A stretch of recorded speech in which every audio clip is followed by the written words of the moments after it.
आउज़ुबिल्लाहिमिनश्शैतानिर्रजीम बिस्मिल्लाहिर्रहमानिर्रहीम। अस्सलाम वालेकुम friends, welcome to my YouTube channel Imtiaz jobs update and education hub. Friends, मेरा नाम है इम्तियाज़ अहमद और आप देख रहे हैं मेरा YouTube channel Imtiaz jobs update and education hub.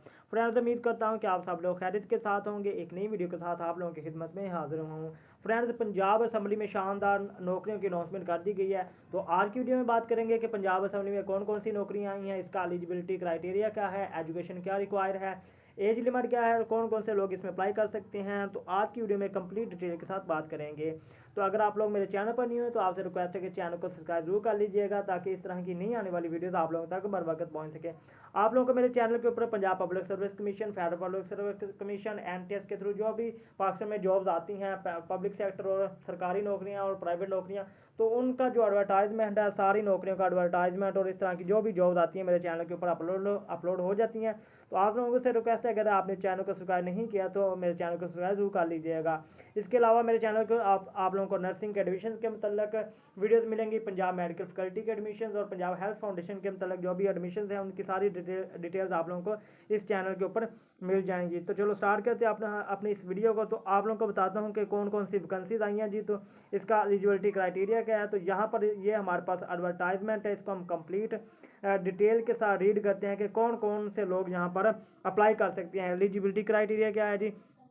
Provisional assembly of the Punjab www.pap.government.pk situation vacant applications are invited from eligible candidates domiciled in the Punjab for recruitment to the vacant post mentioned below। पूरे पंजाब के जो लोग हैं वो इन vacancies पर apply कर सकते हैं जी। सबसे पहले वैकेंसी है जी प्रूफ रीडर की, जिसका स्केल नंबर 7 है। नंबर ऑफ वैकेंसी एक सीट है जी, जिसके लिए एज लिमिट 18 से लेकर 30 साल मांगी गई है। और आप लोगों की जो एजुकेशन मांगी गई है वो हायर सेकेंडरी स्कूल एग्जामिनेशन और equivalent qualification from a recognise board. आप लोगों की इंटरमीडिएट होनी चाहिए ना। अगर आप लोगों ने 12 पास कर ली है तो आप लोग इसके लिए एलिजिबल हैं। प्रूफ रीडर में आप लोग अप्लाई कर सकते हैं जी। नेक्स्ट है जी सिक्योरिटी कांस्टेबल BS 7 सातवें स्केल की ये भी वैकेंसीज है। 16 वैकेंसीज हैं जी।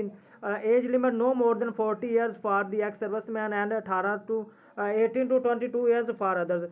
यानी जो एक्स सर्विसमैन है उनके लिए उम्र की 40 साल है, और जो लोग वैसे अप्लाई करते हैं उनके लिए उम्र जो है वो 18 से लेकर 22 साल जो फ्रेश लोग अप्लाई कर सकती हैं। इसके लिए आप लोगों की मैट्रिक होनी चाहिए, सेकंड डिवीजन के साथ फिजिकल मेजरमेंट भी मांगी गई है।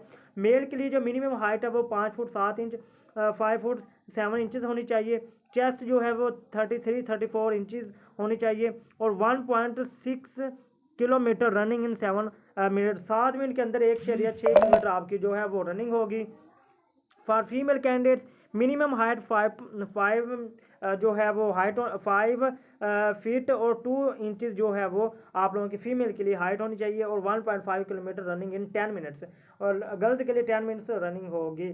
10 मिनट्स में 1.6 किलोमीटर जो है वो रनिंग मांगी गई है। नेक्स्ट है जी ड्राइवर की 3 सीटें हैं, जिसमें एज लिमिट 20 से लेकर 35 साल है। इसके लिए लिटरेट होना चाहिए एंड वैलिड LTV लाइसेंस, और LTV लाइसेंस इसके पास होना चाहिए। नेक्स्ट है जी टेलीफोन अटेंडेंट। टेलीफोन अटेंडेंस का दूसरा इसमें जी 2 वैकेंसीज है। इसका स्केल नंबर 3 है जी।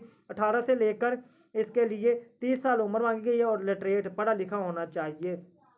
नेक्स्ट है जी नैब कासर के जो 9 वैकेंसीज है, इसका स्केल नंबर 1 है। 18 से लेकर 30 साल तक एज लिमिट और लिटरेट होना चाहिए, यानी पढ़ा लिखा होना चाहिए। नेक्स्ट है चौकीदार, स्केल नंबर 1 है। इसकी 2 सीटें 18 से लेकर 30 साल एज लिमिट है, लिटरेट होना चाहिए। Preference will be given to the ex serviceman, ex सर्विसमैनों को जो है वो प्रेफरेंस दी जाएगी। फ्राश का स्केल नंबर 1 है, और 1 सीट है। 18 से लेकर 30 साल जो है एज लिमिट है, और लिटरेट होना चाहिए, पढ़ा लिखा होना चाहिए। सैनिटरी वर्कर का स्केल नंबर 1 है, और 1 सीट है, और 18 से लेकर 30 साल एज लिमिट है, और लिटरेट यानी पढ़ा लिखा होना चाहिए। नेक्स्ट इसकी जो टर्म्स एंड कंडीशंस हैं जी गौर से सुन लीजिएगा। कंप्लीट एप्लीकेशंस अलोंग विद, यहाँ पर बताया जाएगा कि आपने अप्लाई किस तरह से करना है। Complete applications along with attested copies of the testimonial showing qualification experience age domicile and national identity card. Next है जी, यानी यहाँ पर आप लोगों का जो कंप्लीट एक आप लोगों की एप्लीकेशन, जिसमें आप लोगों की जो डोमिसाइल की कॉपी, आपके क्वालिफिकेशन की कॉपी, और आप लोगों का जो नेक्स्ट आपका आईडी कार्ड है उसकी भी कॉपीज उस एप्लीकेशन के साथ आपने लगानी है। Separate application is required for each post and the name of the post should be clearly mention on the face of envelope. यानी आप लोगों ने एक से ज़्यादा सीटों पर भी अप्लाई कर सकते हैं, लेकिन उसके लिए आपको अलग-अलग अप्लाई करना पड़ेगा। Incomplete application and applications received after due date shall not be considered. No extra time for the postal transaction shall be allowed, यानी आपने मुकर्रर तारीख तक ही अप्लाई करना है। Note TDA shall be given to the candidates call for test, यानी आपको टेस्ट इंटरव्यू किसी किस्म का कोई उसका TDA यानी उसका कोई पैसे नहीं दिए जाएंगे। 5 years रिलैक्सेशन अपर एज, यानी 5 साल की जो एज रिलैक्सेशन वो दी जाएगी गवर्नमेंट के रूल के मुताबिक। 8 years relaxation in the upper age limit for women, और औरतों के लिए 8 साल की एज लिमिट दी जाएगी। 10 years relaxation upper age limit for disable को लिए 10 साल की रियायत है उम्र में। नेक्स्ट है जी, इसमें कोटा है 3% quota is reserve for disable का 3% कोटा है, 15% वुमेन का कोटा और 5% मिनोरिटी का, और 20% children of the employees of the assembly secretariat in BS 1 to 5, और इस 5% इसका जो 20% इसका कोटा है जो कि पहले पंजाब असेंबली के मुलाजमीन हैं उनके बच्चों के लिए।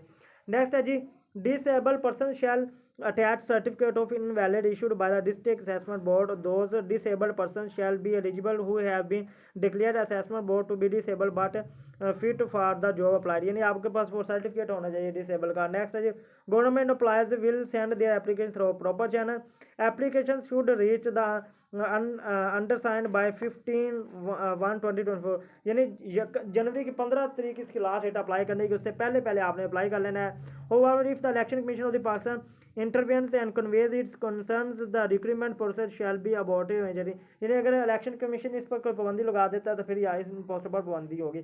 तो आपने करना क्या है कि आपने एक सादा कागज़ के ऊपर अपनी एप्लीकेशन लिख लेनी है कि आपके महकमे में ये वैकेंसीज आई हैं, तो आप ऐसे करें, उसके ऊपर एक दरखास्त लिखकर आपने सारे ये जो आपने आपका एजुकेशन की कॉपीज़ हैं, आपके ID कार्ड की, डोमिसाइल की, वो कॉपीज़ आपने साथ लगाकर एक एप्लीकेशन लिख देनी है, और उसको एक लिफाफे के अंदर बंद करके लिफाफे के ऊपर आपने उस वैकेंसी का नाम लिख देना है, और आप लोग डाकखाने के ज़रिए या किसी भी सर्विस के ज़रिए आप लोग ये इनका जो पंजाब असम्बली है वहाँ पर आपने वो एप्लीकेशन अपनी भेज देनी है।